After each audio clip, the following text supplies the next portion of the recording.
All right. Well, getting ready for Utah. We're going to leave tomorrow. Try to get out there a little bit earlier as we get ready to play on Monday night. Got a very good ball club. Very good defensively. They're number one in the Pac-12 and field goal percentage defense and scoring defense. That's hard to do. They mix their defenses, play man, matchup zone, regular zone. Very, very well coached. Very, very good team. The big kid Collette transfers. Good player. They've got a versatile four-man 21 who's going to be, very difficult for us to guard as we haven't been great at guarding those types all year. The point guard Bibbins is a transfer from Long Beach State, small but very quick, all Pac-12 performer.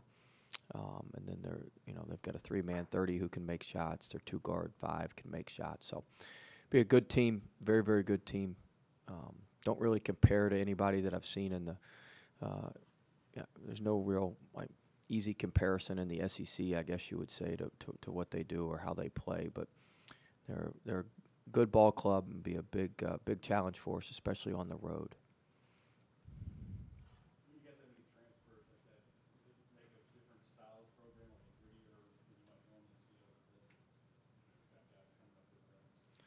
I don't know about that. I mean, Bibbins was a really good player at Long Beach, and they always played tough non-conference schedules every year. Collette was at Utah State, I believe, and he was a very, very good player, very, very good player there. So I just think they're a little bit older, a little bit more mature, been through some things. And then Coach Kostoviak, he was in the NBA for a while, did a great job. Has done a great job at Utah. I think it's the 7th or 8th year at Utah, and done a very good job there. So he's a big guy. He was a very good player, and he does a good job coaching those bigs. Their 4s and 5s are very, very good.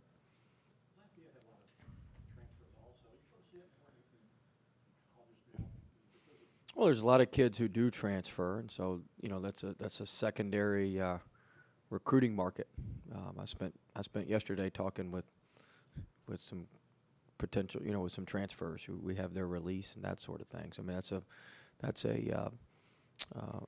a definite. It's a new recruiting market, and there's teams that can build. There's places that can build your team that way. When I was a coach at Chattanooga, we built our team with junior college transfers. We had a Division II transfer who ended up being a great player for us.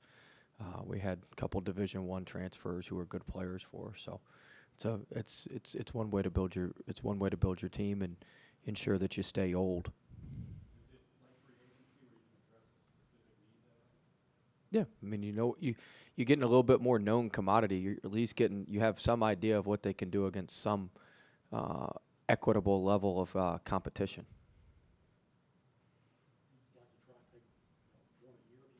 One or two, yeah. And we got one this year. We'll take definitely another one that's going to sit out, and then maybe one that can play or one that can sit out.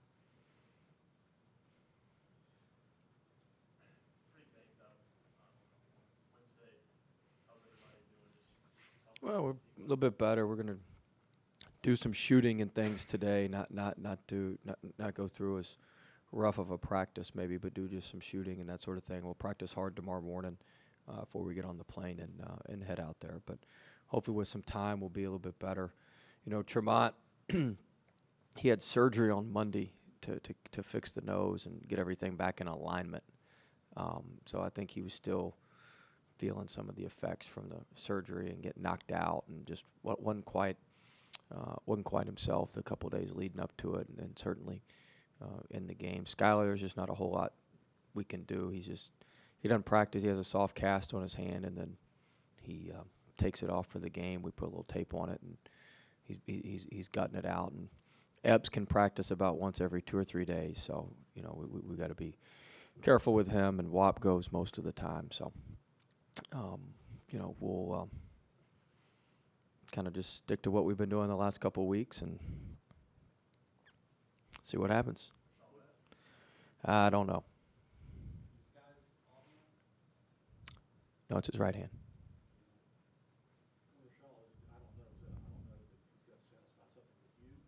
No, it's not with me. Yes, he will travel. I wish I could tell you more, but I can't. Could you tell us, was this I- right before the game?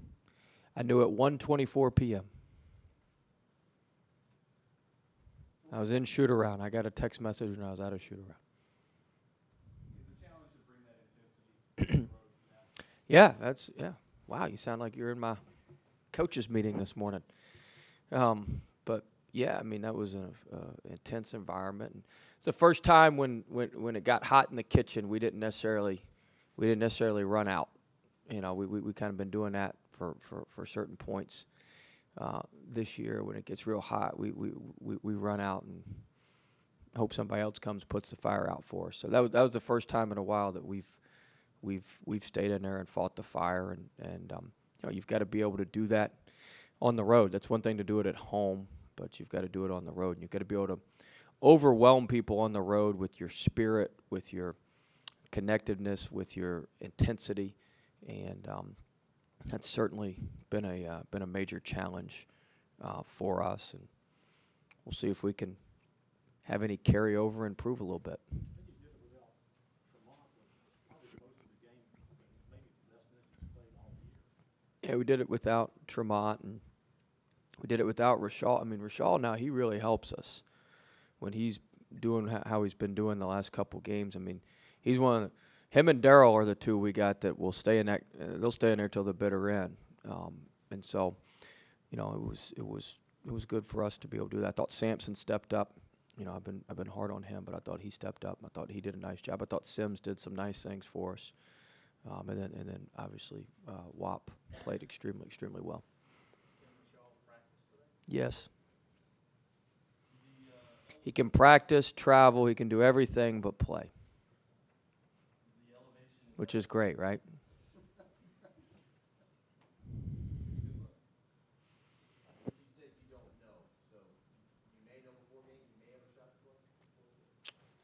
I would say he may have a shot, yeah. It's out of my hands. No.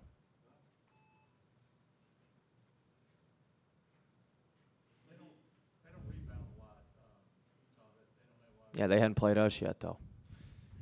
But do you match up? We talked about matchups. Do you match up well with them because they don't rebound?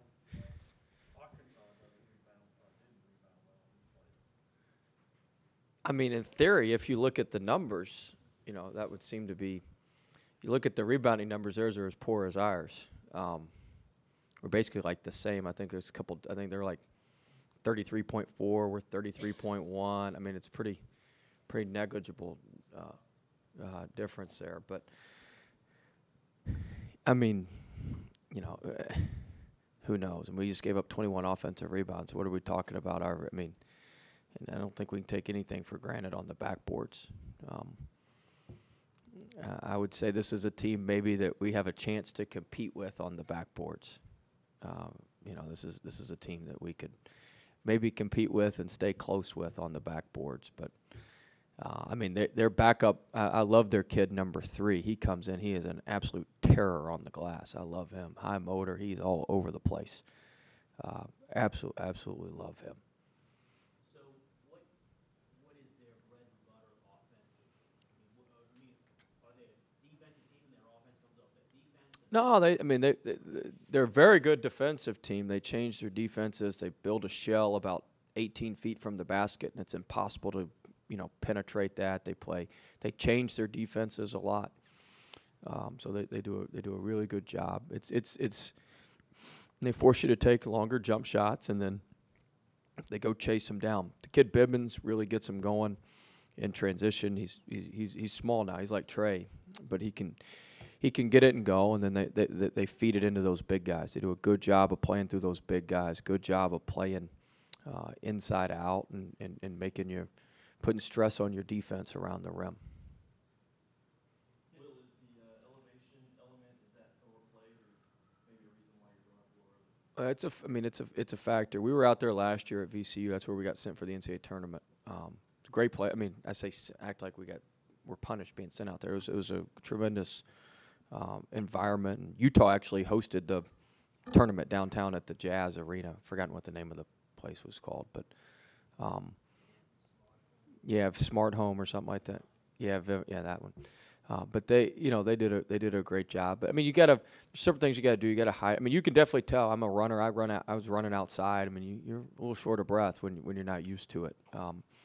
But there's certain things you can do in terms of hydrating yourself and how you prepare. And so that is part of the reason we're going out there a little bit early. The other part's just it's a long flight. It's a long way for us. But we'll make sure we're hydrated and as good. A lot of that stuff's as mental as it is physical.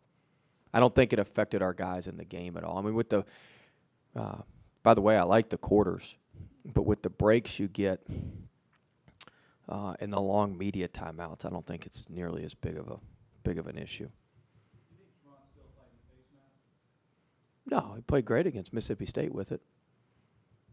I think it was just effects from. I mean, he had surgery on Monday.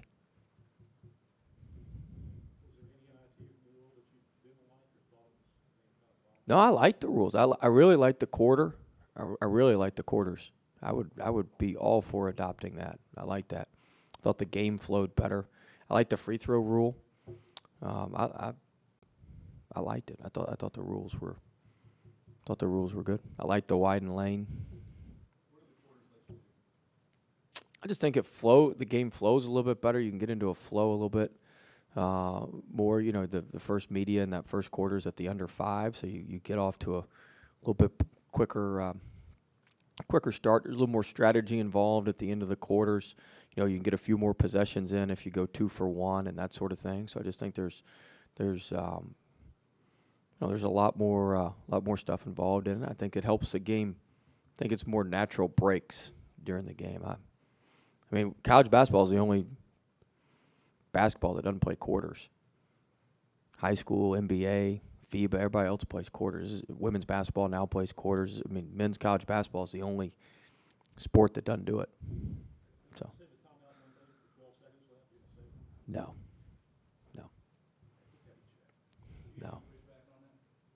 What do you mean? Nope.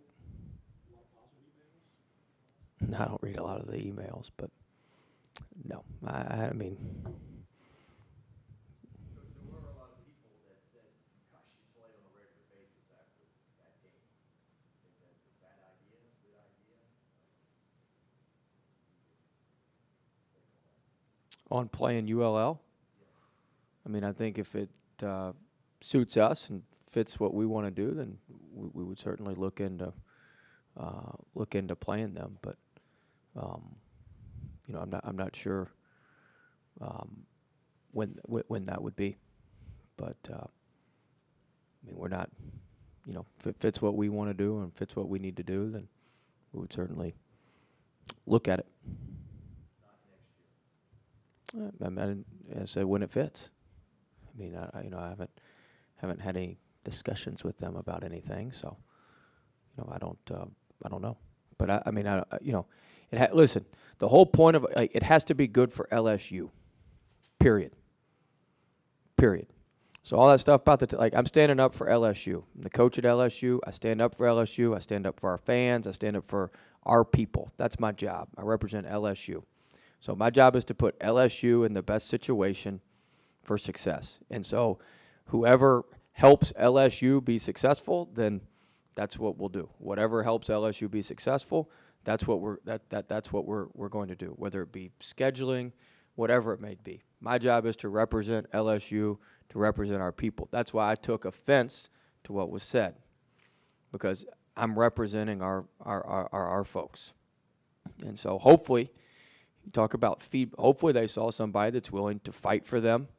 I haven't been here long, but I like it here, and I like the people here, and we've got great people here. I don't like it when our people are attacked.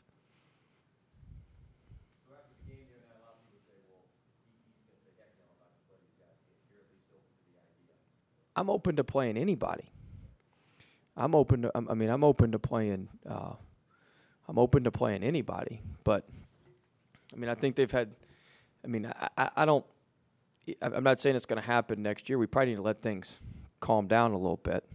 I would say, so we don't go in there and have players suspended and all sorts of stuff. But I mean, we're open to anybody and everybody. We're not shutting anything off. I mean, that was never our intention before the game or after the game either.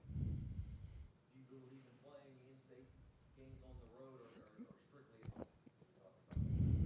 Well, it depends. I've looked at playing a game in Shreveport on a neutral court up there. I've looked at a lot of different things to try to spread our brand. It's what I said at the beginning. I'll do what's best for LSU.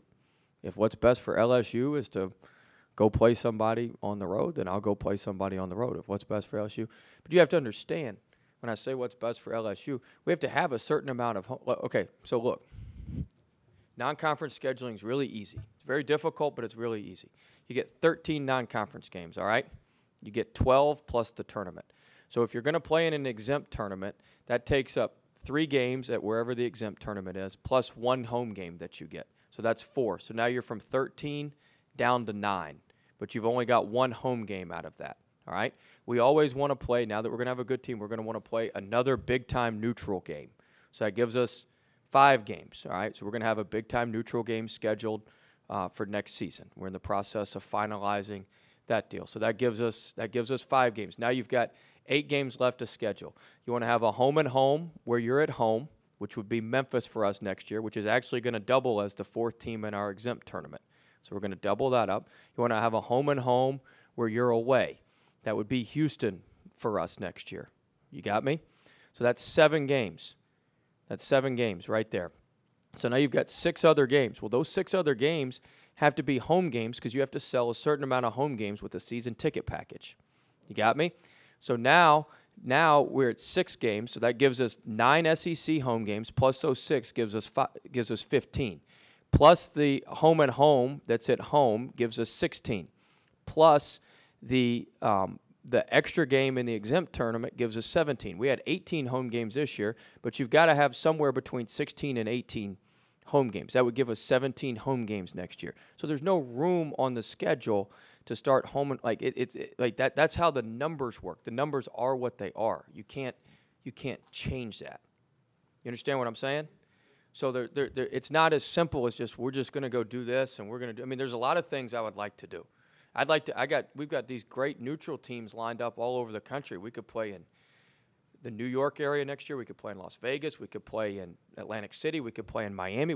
I'd like to play 2 or 3 of them, but I can't.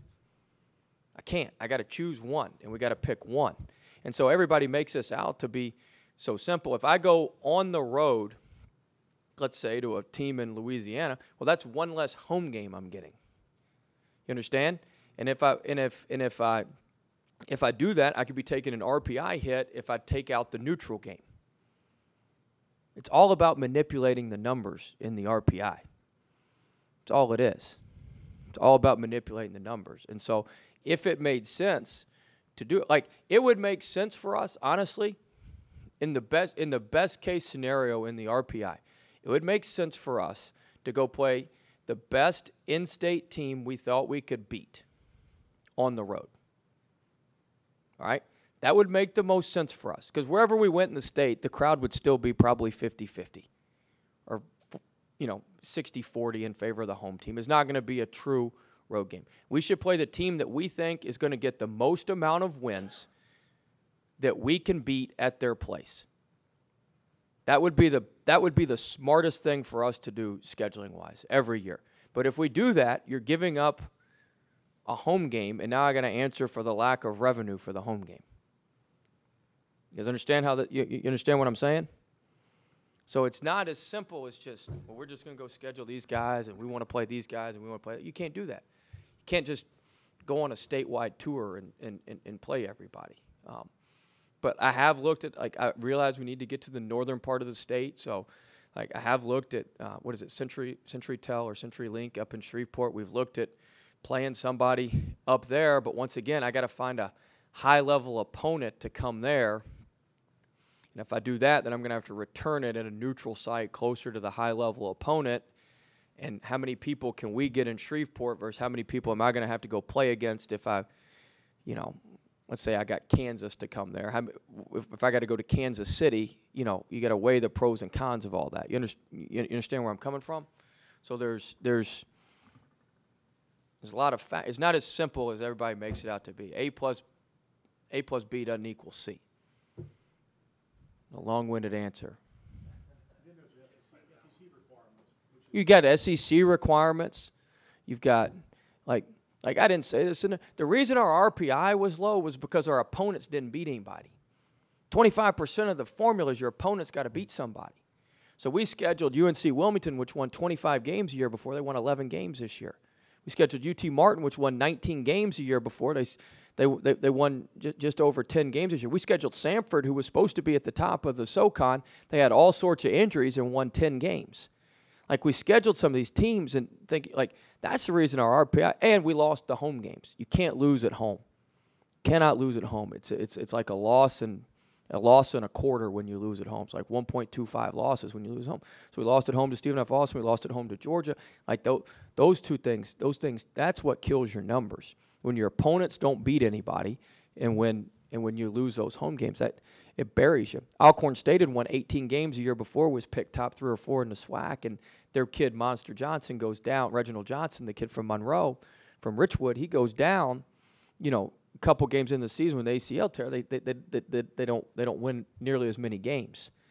So, like, all that stuff is what factors in the RPI. You got Alcorn, you got Samford, you got Tennessee Martin, you got UNC Wilmington, all which were coming off 18-plus win seasons. And if those guys start mowing through their conference, and if we'd have beaten Stephen F. Austin at home, who won 25, 26 games, who's a great team. I talked to Kyle Keller this morning. I mean, they almost upset, Texas Tech last night. You win those games. Now you got teams that are clobbering up a bunch of wins.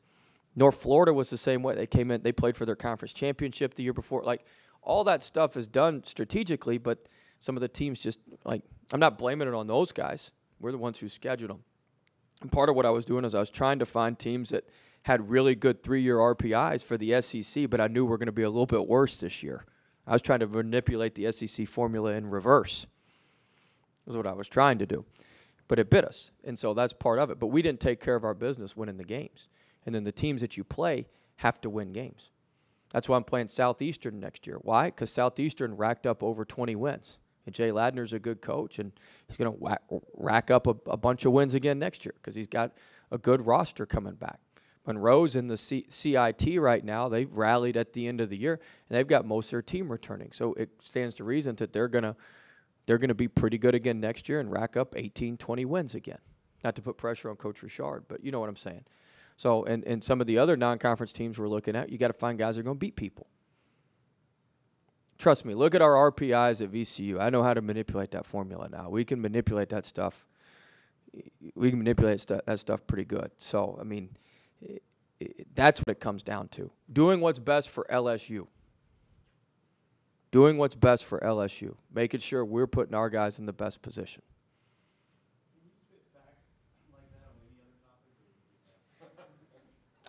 I don't know anything. I couldn't tell you anything else. I have no other skills. History. I was a history teacher. I know I can do a bunch of stuff like that, dates, all that sort of crazy stuff. But movies, I couldn't tell you anything about movies. You tell the kids, let's try to make this a week-long trip. We're not coming back. Yeah, we hadn't talked necessarily about all that, but we would stay out there if we won and ended up having to go to St. Mary's. We would stay out there. I think we'd play Wednesday at St. Mary's, so we'd just stay out there and hop over to the Bay Area and play them. Boy, they're good. That's who beat us last year at VCU in Salt Lake. He's a ball coach, Randy Bennett. They're like Virginia now. They're like Virginia, the way they just grind you. Great team. Coach, I wanted to ask you, when you coached the home game against Alabama this year, you were very fiery, very into it. After the game, you said, I need to dial that back a little bit. Georgia, it seemed like maybe you dialed it back too much. The other night, you were back into that. Have you kind of found you can be yourself, or you're trying, what the medium is as far as being fiery? Well, you got to be yourself, and the Alabama game is a little more frustration than anything else. I'll let my frustration get the best of me. Was it Monday night? Wednesday night. Wednesday Wednesday night, that was personal. When you're attacked like that, that's personal, and so that's what that was.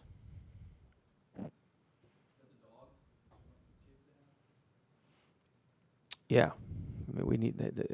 We need that. It'd be better if I didn't have to supply it, but that's not where we are right now.